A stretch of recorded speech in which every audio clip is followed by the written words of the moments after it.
नमस्कार। सत्य सनातन में पुनः आपका बहुत बहुत स्वागत है। हम रामायण अनकही अनसुनी के शूर्पणखा भाग 2 में पहुंच चुके हैं। हम जान रहे हैं कि शूर्पणखा पंचवटी में कैसे पहुंची, क्यों आई और राम के ऊपर वो लट्टू कैसे हुई, फिर इसके बाद का कहानी क्या हुआ।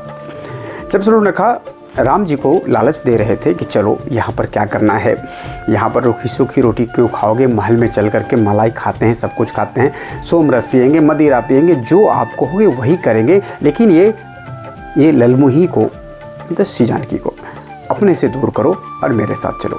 तब राम ने ठट्ठा कर हंसते हुए कहा, देखो मेरा तो इसके साथ ब्याह हो चुका है, चाहो तो मेरे भाई के पास चली जाओ, वो देखने में बड़ा सुलोना कुमार है, यानी कि कुमारा है, और वो बुरा नहीं मानने वाला, और यहाँ अकेला ही है, उसे जाकर पूछो तो, देखो तो सही कि वो क्या कह रहे हैं। ये सुनना था कि वो दौड़ी दौड़ी लक्ष्मण के पास जा पहुंची और उससे भी अपना अटपटा छेड़ दिया। हालांकि शूर्पणखा लक्ष्मण के पास गई है राम के कहने से। अब मैं यहाँ पर थोड़ा सा प्रसंग को ये मोड़ दूंगा कि आखिर शूर्पणखा एक राक्षसी, बलवान, शक्तिशाली, वो आते ही क्यों नहीं झपट ली। राम के अंदर ही ऐसा आकर्षण था कि शत्रु भी उनका मित्र बन जाए। उसकी मुस्कुराहट ऐसी थी, उसकी छवि ऐसा था कि देखने वाले देखते ही रहे।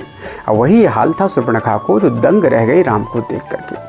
शूर्पणखा चाहती थी कि किसी तरह भी राम के चरणों में बैठे रहें, राम के समीप बैठे रहें। उसके लिए चाहे लक्ष्मण से ही क्यों न शादी करना पड़े, या लक्ष्मण को ही मैं स्वीकार्य योग्य क्यों न हो जाऊं।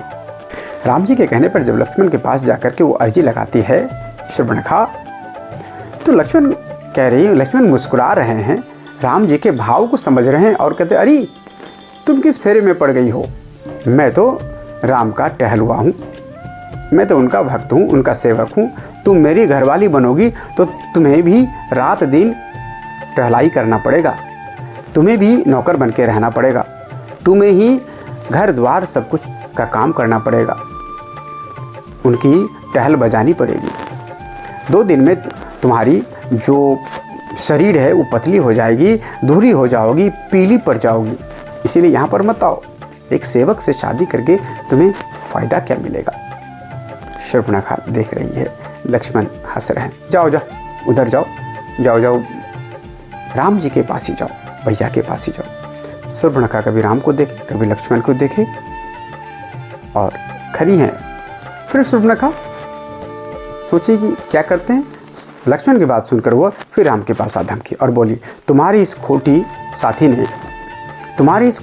साथी को मैं अभी अपने जबरे में समेट लेती हूँ, फिर मेरे साथ चलकर चैन की बंसी बजाना। मतलब वो कह रही है कि तुम्हारी जो सीता है ना, इसी वजह से तुम ऐसा कर रहे हो ना, मैं इसको अपने जबरे से चबा के खा डालती हूँ, या जबरे से चबा डालती हूँ, ये रहेगी नहीं, तो तुम मेरे साथ चलना और चैन की बंसी बजाएंगे हम दोनों।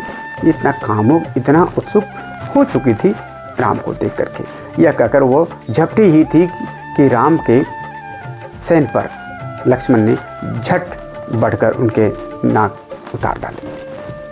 इससे पहले मैं बताऊं ये नौबत क्यों आई। जैसे राम के पास गई शूर्पणखा लक्ष्मण के कहने से, फिर राम ने कहा, एक बार पुनः प्रयास तो करो, जाओ तो सही, ऐसे नहीं होता है, जितना तुम चाहती हो तुरंत नहीं होने वाला, तुम जाओ।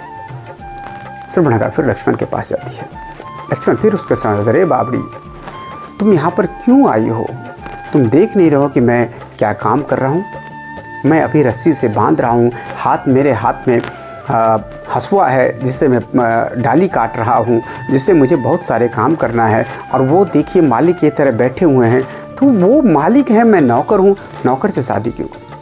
शूर्पणखा कहती है, कोई नहीं, तुम मेरे से शादी करो, मुझे उससे फ़र्क नहीं पड़ता कि तू नौकर हो, तू भी सुलोना हो, तू भी सुंदर हो, लेकिन मुझे उससे क्या लेना देना।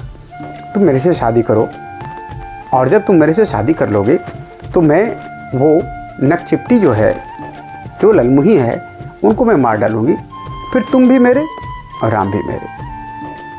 लक्ष्मण को गुस्सा तो आया, लेकिन उन्होंने अपने आप को कंट्रोल करके, जाओ राम भैया के पास जाओ।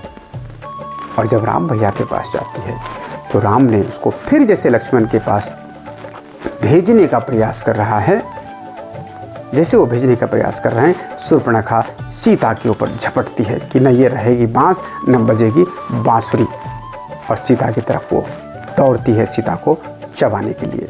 लक्ष्मण ये देख ही रहे थे कि राम के इशारे पर लक्ष्मण ने झट बढ़कर अपने हाथ में जो हंसुआ था, यानी कि कटारी था, उससे शूर्पणखा के ऊपर फेंका।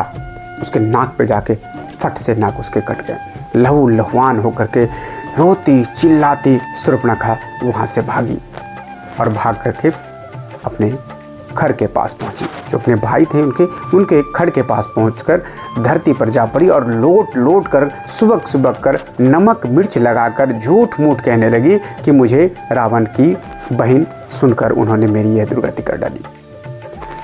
खर ये कह रहे हैं कि ये हुआ क्या, कैसे हुआ, लेकिन वो एक ही शब्द कह रही कि वहाँ पर दो राजकुमार की तरह दो वनवासी हैं, उनके साथ एक उसकी पत्नी है जो नकचढ़ी है, और जैसे मैं उनके पास वहाँ पर गई और अपना परिचय दिया कि मैं रावण की बहन हूँ, वैसे ही उन्होंने मेरे से तुम्हारे से दुश्मनी निकालने के लिए, मेरे से दुश्मनी रावण से दुश्मनी निकालने के लिए वो मेरा नाक पकड़ के काट डाला।